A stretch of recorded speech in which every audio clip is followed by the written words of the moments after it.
Ô Ju, onde que a gente tinha parado mesmo? Não acredito que você esqueceu. A gente estava na parte onde os plebeus se revoltam até conseguirem uma participação política mais justa. Ah, pode crer.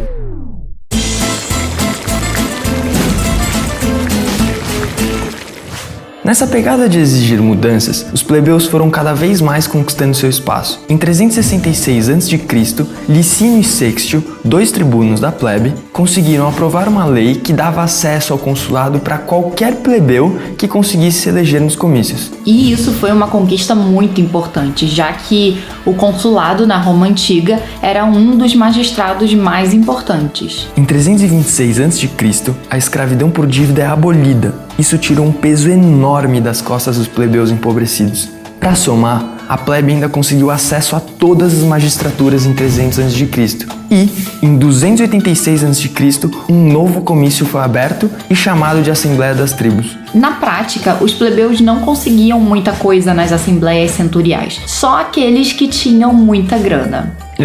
A parada era dura para quem era pobre. E esse quadro só foi piorando com o processo de expansão de Roma. No começo, as guerras eram travadas com o propósito de defesa do território. Mas, entre 298 e 272 a.C., elas tomaram uma proporção totalmente diferente. Nesse curto espaço de tempo, eles conquistaram a Península Itálica inteira. O único problema disso é que o seu território passou a fazer fronteira com Cartago, uma cidade de origem fenícia situada no norte da África. A parada foi ficando feia mesmo entre 264 e 146 a.C. Foi quando rolaram as famosas Guerras Púnicas. Foi uma série de 3 confrontos onde Roma saiu invicta e soberana. Essa vitória permitiu aos romanos anexarem as ilhas de Sardenha, Córcega e da Sicília, além da Espanha e parte do norte da África. Depois disso, os caras não pararam mais de se expandir.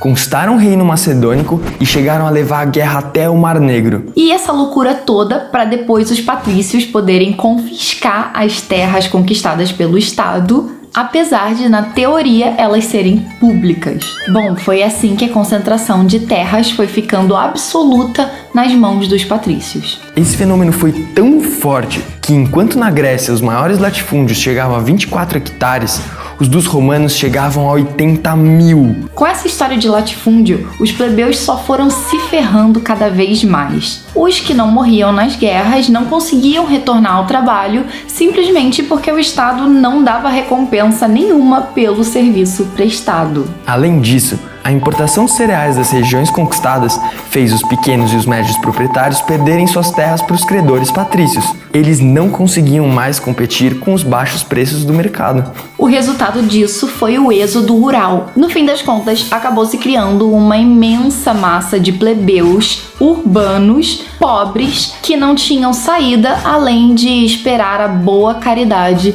de famílias ricas que lhes dessem proteção e mantimentos. Era assim que um pequeno número de pessoas controlava os cargos políticos, graças à sua vasta clientela e à compra de votos nos comícios. Sem falar que os patrocinadores dos jogos ganhavam muita popularidade e apoio das massas. É bem aí que surge a política do pão e circo. E essa cena durou muito tempo, até que teve gente tentando mudar isso, mas nunca deu muito certo. Até que, em 121 a.C., começou um período de certa instabilidade social. A partir daí, 2 processos se iniciaram e selaram o destino de Roma. O exército substituiu o Senado como núcleo de poder e o exercício desse poder acabou nas mãos dos ditadores e, mais tarde, dos imperadores. Tudo começou com um general chamado Mário, quando ele começou a pagar e conceder benefícios aos seus soldados. Ou seja, o que ele fez foi profissionalizar o serviço que os seus homens prestavam. É lógico que, com o tempo, esses caras começaram a dar muito mais apoio político para os chefes militares do que para o governo, que nunca tinha ajudado eles com nada. Não é à toa que esse Mário foi eleito e reeleito cônsul 7 vezes entre 107 e 87 a.C. E olha que um cônsul só pode se eleger a cada 10 anos. Depois desse primeiro passo dado por Mário, vieram Silas e César. Esses deram mais um passo e conseguiram o título de ditador. O famoso Júlio César, que conquistou a Gália, apesar de ter tido poderes quase que ilimitados, nunca conseguiu ser imperador de Roma. E o motivo é simples: ele foi morto antes de conseguir se tornar imperador. As ditaduras foram corroendo as bases da República Romana, mas o espírito republicano continuava vivo, e foi exatamente isso que levou César ao seu túmulo em 44 a.C.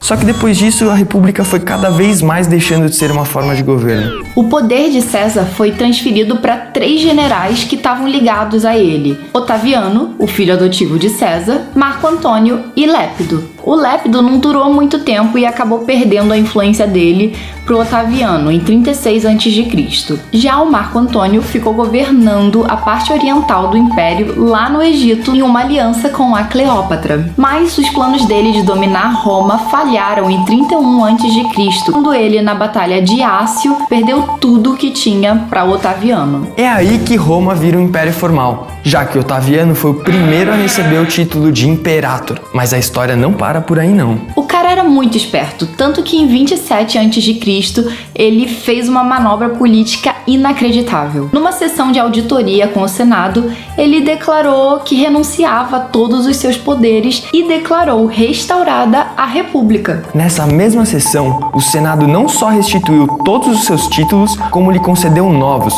Ele passou a ser tratado como príncipes, ou seja, o primeiro cidadão de Roma, e como Augusto, um nome que só era dado aos deuses. Sob a regência desse nóia, o Império Romano conquistou o Egito, a Dalmácia, a Panônia, a Nórica, a Récia e a Espanha.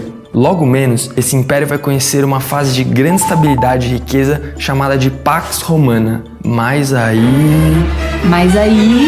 Ué, aconteceu o que sempre acontece. Fala, caramba! No próximo episódio eu falo. Um abraço, galera. Obrigado por terem assistido nosso vídeo e se inscreve aí que semana que vem tem mais.